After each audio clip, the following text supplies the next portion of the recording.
Hi YouTube, this is Minnie Prepper here on a pretty warm Texas Saturday, looking out over the lake. We've had a lot of deer and fawns out here, and I had a fawn actually come up to me and lick my leg the other day.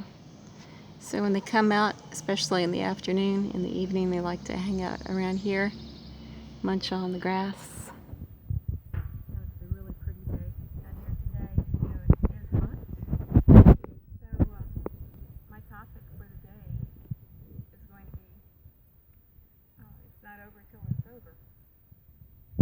So as you guys know, I am not opposed to the whole social distancing thing that we have to do for COVID. And that is because I have a graduate degree in anthropology, and I specialized in medical anthropology. So to do that, I had to read a lot of books that were concerned with epidemic and pandemic type of things, and I don't think that COVID-19 is a fake kind of thing. I think it's real. I do think that we're very fortunate in that it doesn't seem to really knock people out who are in their 30s and 40s and 50s.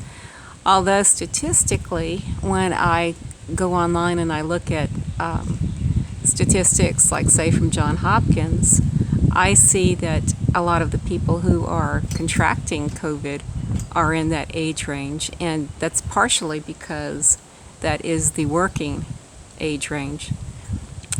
We've had several events in the past 2 weeks, about 2 or 3 weeks, that in my opinion have caused the COVID numbers to either remain static or go up a little bit.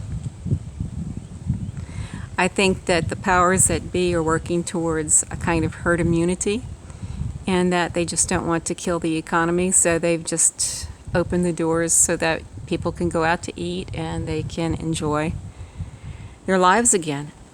Excuse me, which is good. I'm all for that, especially if you're in that age range where your risk factor is not as high as, say, a person who's 60 or over. So I do have a mother who's in I would call it an assisted living, but she's really not assisted. She has her own little apartment. But it's kind of assisted in the sense that they have a common dining room, and it's just a shared facility. So she's at a little bit more risk there because she is almost 90. And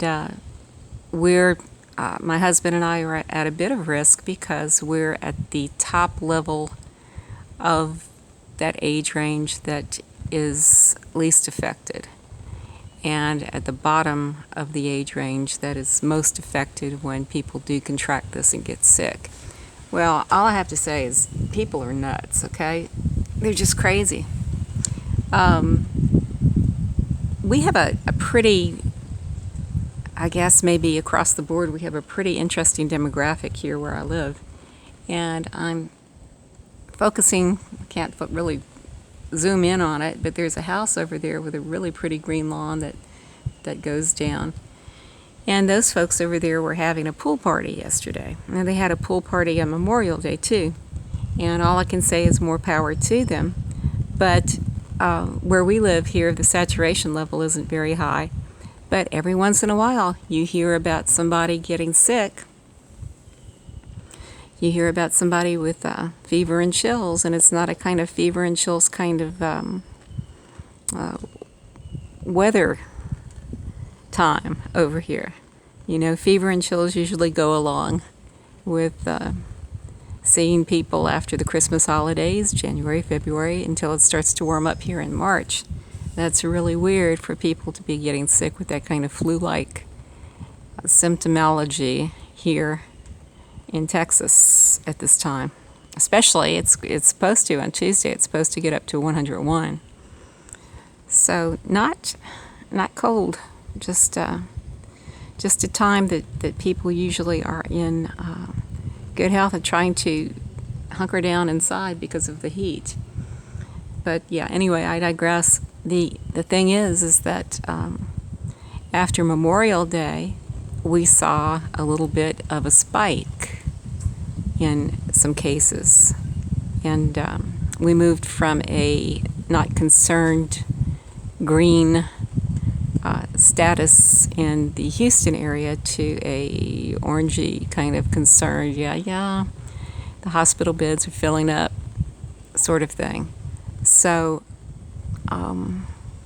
I keep telling people what they have is plague fatigue, and it's not really any better. In fact, it's more dangerous to go out than it was a month ago,